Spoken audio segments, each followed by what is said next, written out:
Starting back in the 13th spot, driving car number 85. The Wild Thing is his nickname, out of Preston, Connecticut. That's Greg Moran driving the 85. The Moran Service Center, Jay's Paint and Decorating, and H. Eccleston Construction sponsored number 85. Alongside, we find car number 3 from Mark St. Hilaire out of Bristol. The Flanders braking alignment, Frank's Transmission, Pontiac starts 14th. 15th spot belongs to car number 07 for Pat Dinellen out of Salem. The K-Built race cars, as well as Branches Raiders, sponsor that Chevrolet starting 15th.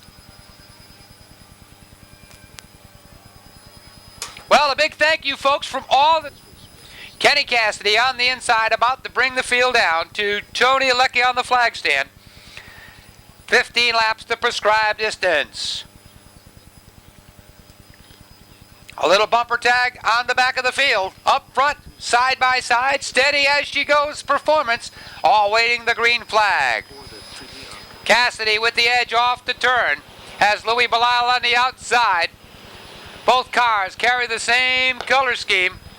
Both drivers would like a victory in tonight's feature event, as John Connell in trouble with car number 78X. The Hacker now gets the car to cooperate, looks to pull it down off the banking as he's in the infield, and we continue under green.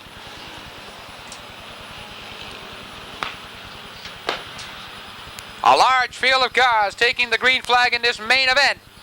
It's a no-holds-barred shootout to the checker.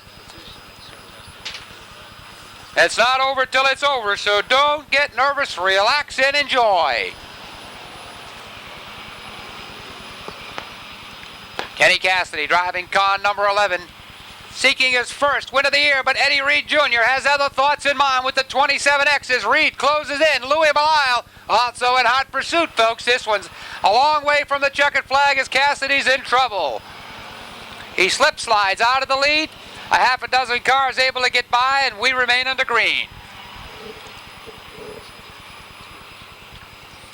The sponsor wanted 27X for Eddie Reed Jr. in control. A nice way to help finance your own organization. Pick up a checkered flag or two along the way. Louis Belisle. Then it looks to be Ted Chafee in the 47X. And here comes car number 12 for Alan Coates. Coates is on the move. David Blaine, car number 51, closing in on the leaders. He's our defending track champion, knows how to get the job done quite nicely. Has the door open, moves down underneath Coates, and he's now running in 4th spot as Tom Topping Jr., car number 66X, having a tough time on the backstretch as he slip slides down the back straightaway. Lap number 6 being scored. Alan Wallstrom and Charles Bailey III joining that front bunch. A lot of bumper banging going on up front. Here comes the Wild Thing as Greg Moran now able to break from the pack. He brings along the 82 of Mike Holdridge. Halfway marker coming out. It'll be 8 down, 7 to go this time across the stripe as David Blaine has problems in the turn. He settles down but loses about 3 or 4 spots in the meantime.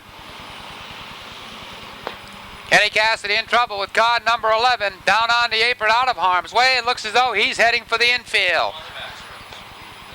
Nice piece of driving by Greg Moran. He tiptoed through the tulips.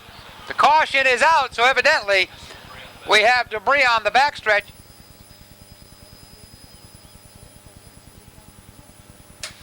Green is out, half the field caught sleeping.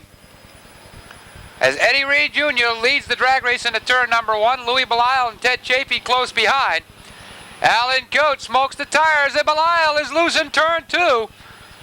That opened the door for Charles Bailey III in car number 94 as he charges to the front. The field stays tightly bunched through the turns. 3 wide as Alan Wallstrom sliding back through the pack with car number 69.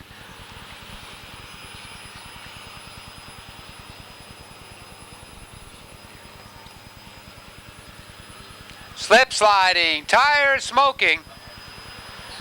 3 and 4 wide through the turns. Anything goes, and most often does.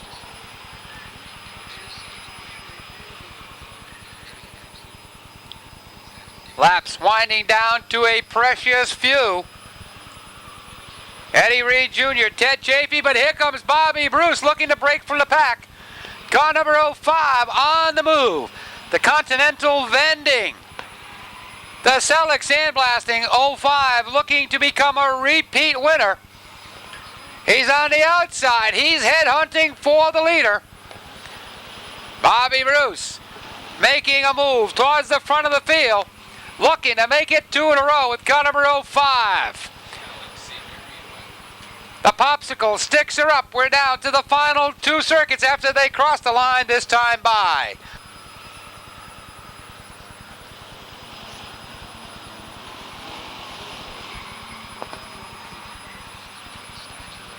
Bobby Bruce looking down low with the 05, but Eddie Reed Jr. able to battle back up high with the 27X. Side by side, they work their way through the turns.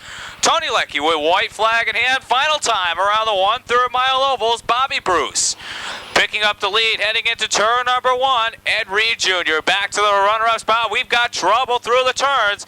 The 07 of Pat Dinellen and the 3 of Mark St. Hilaire find themselves sitting against the Armco Berry. Both those cars able to fire up just as the caution coming out. On the green, Ed Reed Jr. battling back up high. Reed looks to take over his lead at the front stretch. Bobby Bruce back to the runner-up spot with the 05. Charles Bailey III battling with Ted Chafee for that 3rd position. Bailey coming out on top with the 94. Mike Holdridge in trouble with car number 82. He's running up alongside the top apron of turn number 3. White flag out, final time around the 1/3 mile oval. It's Mike Holdridge quickly dropping off the pace. Tough break as he'd been running up in the top 10. Battle shaping up for the lead as here comes the 94, Charles Bailey III. We've got trouble through the turns. Joey Coates looking to take over the lead out of turn number 4. Tony Leckie with a checkered flag in hand in the win, going out to car number 12 for Joey Coates. Make that car number 12 for Alan Coates. Alan Coates picking up the feature victory as trouble erupting over through the turns. Car number 77X of Bud Keeney looking to come back out.